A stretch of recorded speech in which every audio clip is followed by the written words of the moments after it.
Well, hello everybody and welcome back to Kerbal Space Program Interstellar Quests, a tribute to Scott Manley's epic series, and we are also going to try to go interstellar. But first we've got still a lot of work to do. We're still in phase 1 of our roadmap which tells us we need to conquer the moon, we need to get our basic bearings of technology in place and capable to start exploring our solar system. So we are not there yet.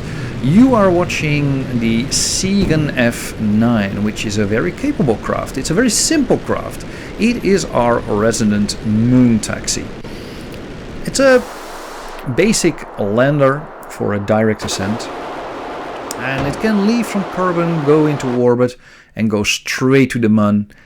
It will leave its translunar injection stays there after the inclination change, and then use the lander to land on the moon, ascend, and travel back to Kerbin. Though it could potentially get refueled at the moon. We now have fuel producing capacity on the moon, and so we've been experimenting with fuel pumps and mainly for transferring ore and electricity at this point of view to our large rovers, but it could also transport other stuff, as we will see at a later point in time. But yeah, we made it over to the moon on board our Angar, Kerman, Taffield Kerman, Jukas and Miltley Kerman. Quite a junior crew.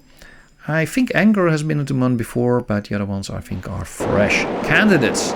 And they are here to relieve some of the people that have been on the moon for some time. And some have been shorter on the moon, like Jebediah. But I think Jebediah needs to go home and be there to test other experimental craft, because that's his main role.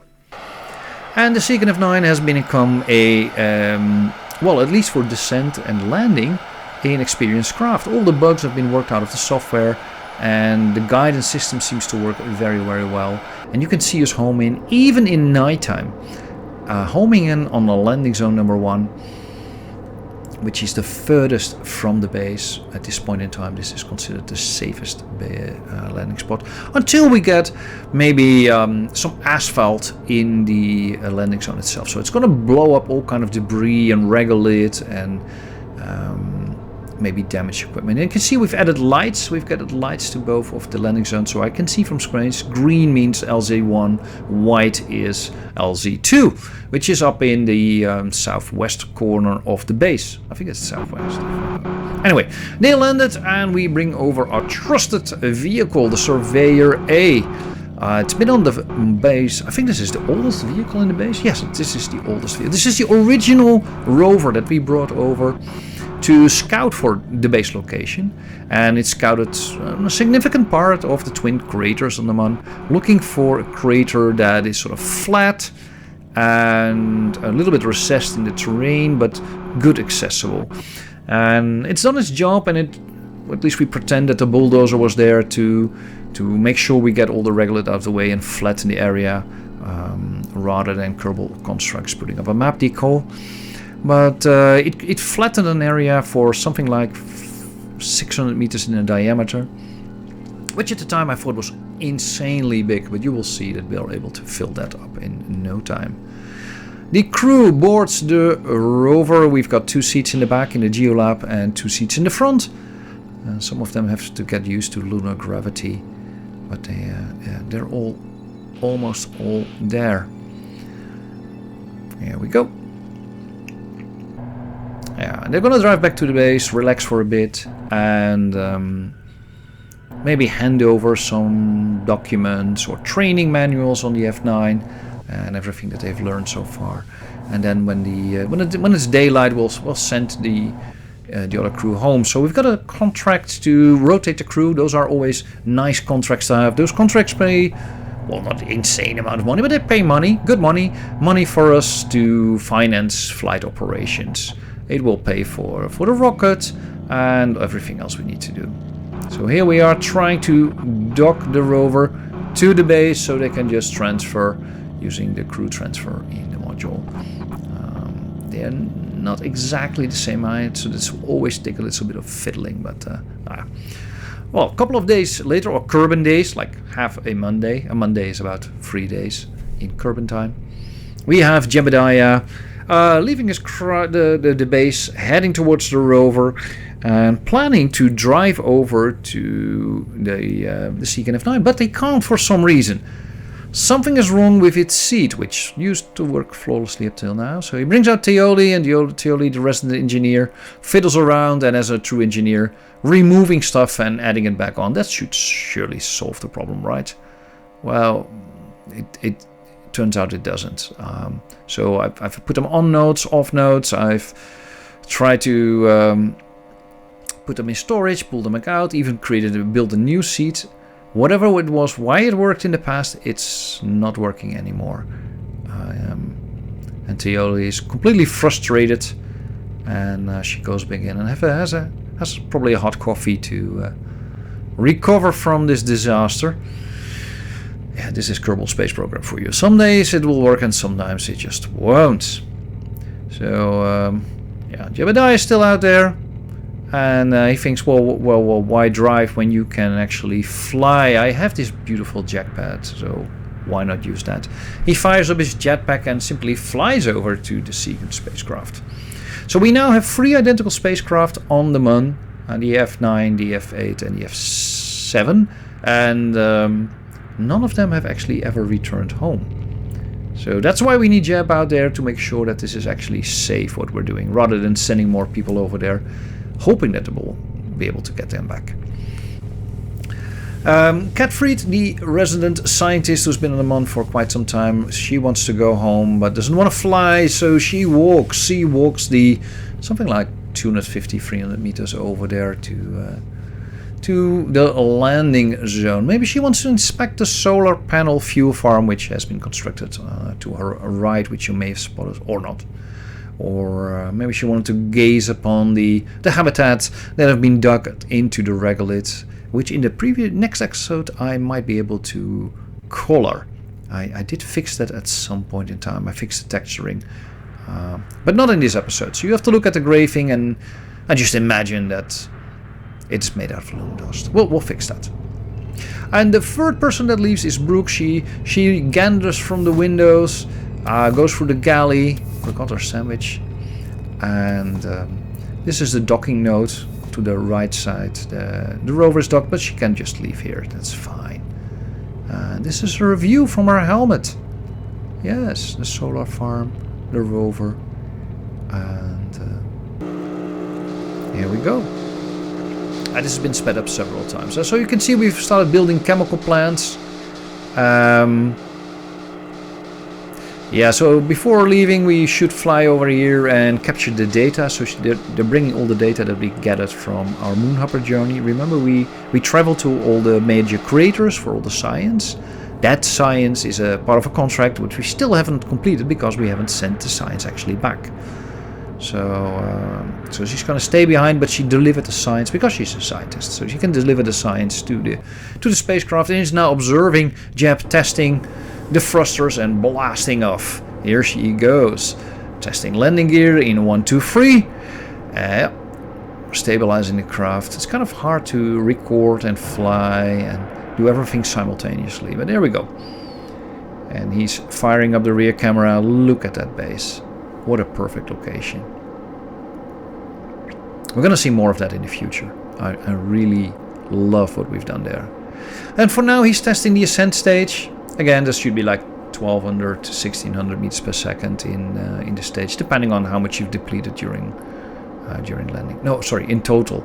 So yeah, so I think there was something like 1400 for landing ascent, which is quite tight for Mun landings, and then we have about 300 to return home. So yeah, this can be discarded because we got a secondary stage which runs on monopropellant, hence all the nice circular tanks on the bottom, and they're attached directly to the heat shield, so we expect them to burn off during re-entry, or they will get jettisoned when we jettison the heat shield. And we are on a great trajectory back to Kerbin, much better than the Seeker E class, where we remember the last time we left the Mun, we had to remove parts of our spacecraft to make it light enough so that we could actually get home. Well, this spacecraft is super easy.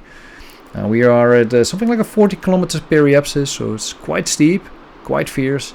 And but even there, the fuel tanks are not exploding, to my surprise. And because we can see particles flying everywhere, it's sort of keeping all together. We'll jettison them in a moment before deploying our parachute. They are pretty hot. Here we go. I think they barely made it. Parachute is deployed, and we are home. Now back at the space station, remember the last time we undocked a shuttle, it almost crashed into the solar panels. So we give the flight computer the exercise, flip around, and let's put all the solar panels on one side. Yeah, and I nearly knocked him into the solar panels again. But yeah, it's fine. This is all controlled maneuvering. This is somewhere where you can start kicking in MagJeb to help you with the alignment, because I want to get them perfectly aligned, and yeah, that didn't work out exactly as planned, because they do bounce off from each other due to the strong force that I used to connect them. But we'll fix that later. We'll need to send up a crew to fix that. We'll need an engineer, so we're using the Orbital Gateway. And the Orbital Gateway is formerly known as the Desert Airfield. Yes, I've been using Kerbal Construct, and we've expanded the airfield. In the previous episodes you saw the long runway. We got spaceplane hangars. We got some storage rooms over here. And large warehouses. We got some piping with fuel, and we got a VAB. A small VAB, but specifically designed, we're just driving around it, to house our Iris shuttle. So the Orbital Gateway is going to be major launch operator for all low carbon orbit flights, shuttle flights, both of the Iris Heavy shuttle and the Hermes shuttle. So we'll transfer those over there as well. But you are looking at the second flight of the Iris spacecraft. Yes, she's starting to pay off the insane investments that we did in it. So the spacecraft is about 120,000 funds, which is about twice, at least twice what you would take for a Hermes flight to get there. But the Hermes rocket is completely discarded, and this is also discarded, but we've got some parachute on the boosters. So we're recovering actually between 30 and 60% depending on the flight trajectory of the boosters. And we're recovering all of the orbiter, that is if we make it back in one piece. Once we make it to orbit, we've got to circularize, and then we can get rid of the large tank, open up the payload bay, and revealing our payload, which are, it's not just to fly over an engineer, so we are also bringing some new module for the space station. And as we made it to orbit and aligned with the rendezvous is like super easy with this craft. It's got like really nice, something like 500 meters per second in delta V. I didn't put up an arm like the manipulator arm, the Canada arm that the space shuttle had, but simple a hinge on the back. That's where we'll attach payloads. And to the front we have a node where you can dock to space stations or other craft. And here we go. We are adding the latest module to the space station, which is a hub for us to extend the space station in 3 other directions, and well, actually 4. But the 4th is, as you can see, a girder meant to in the future hold fuel tanks or some other construct.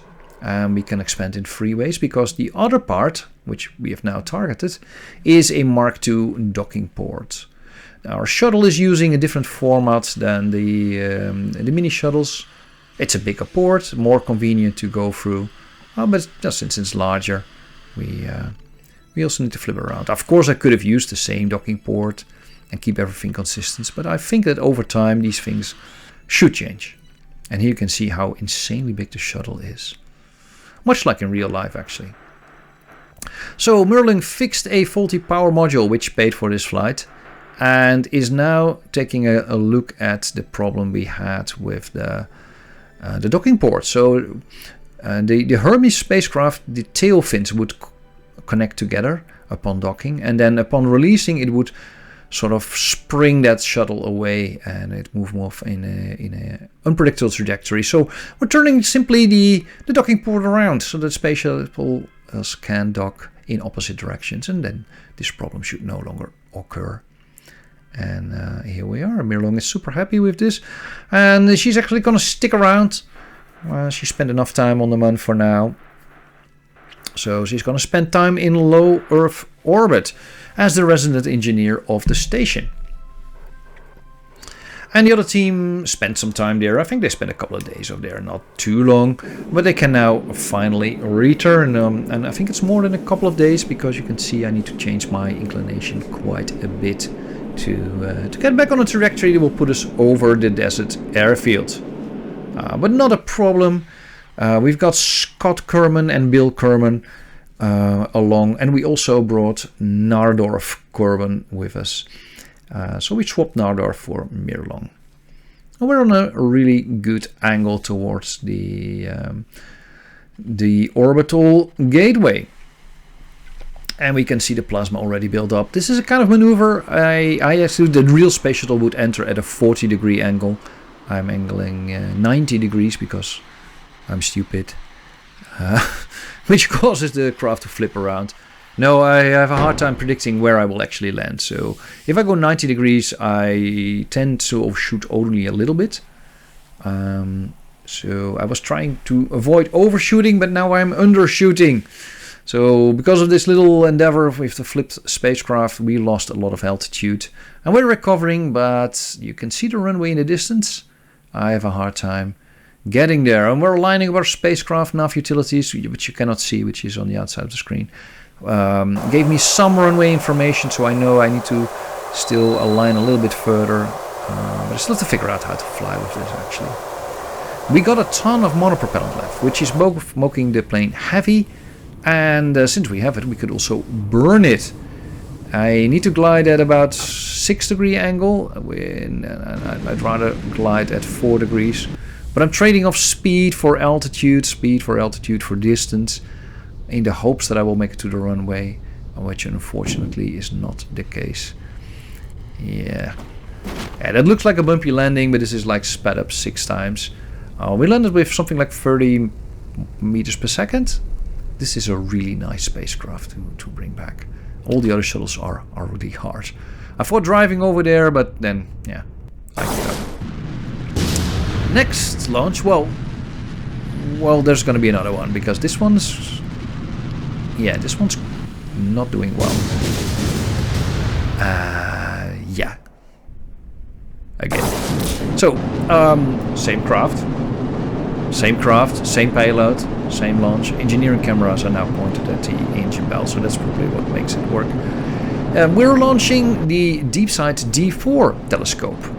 I should have paid more attention when I installed the Space Dust mod. Because you need to add instruments to the telescope, and if you do that, you're able to observe planets. So you point the telescope at a planet and keep it pointed there for some days, and it will discover stuff in the atmosphere, stuff like hydrogen, deuterium, oxygen, etc., etc. But all of the previous telescopes, I forgot to add the instruments, and I just make pretty pictures. So yet another telescope, this time in a low orbit. Hopefully we can replace instruments over time as we become smarter. But for now, it's got to do its sinus thing, and yeah, I got to plan the next mission. See you then.